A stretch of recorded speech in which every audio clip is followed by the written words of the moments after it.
তিন অবুঝ সন্তানকে নিয়ে কিভাবে বাঁচবেন গোপালগঞ্জের মুকসুদপুরের লাবণী খন্দকার?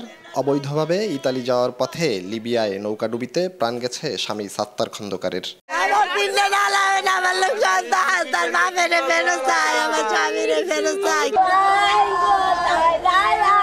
এদিকে লিবিয়ায় নৌকাডুবির ঘটনার পর থেকে সাইফুল ব্যাপারী নামে আরও এক যুবকের খোঁজ পাচ্ছে না পরিবার। 25 জানুয়ারি থেকে বন্ধ হয়ে গেছে যোগাযোগ। আর ঘরবাড়ি বিক্রি করে সর্বস্ব খুইয়েও লাশ হতে হয়েছে রফিকুলকে। 30 জনের জায়গায় 45 জন ঢুকাইছে। হ্যাঁ, আমরা উঠতে চাই নাই, আমাকে বাইরে হইছে।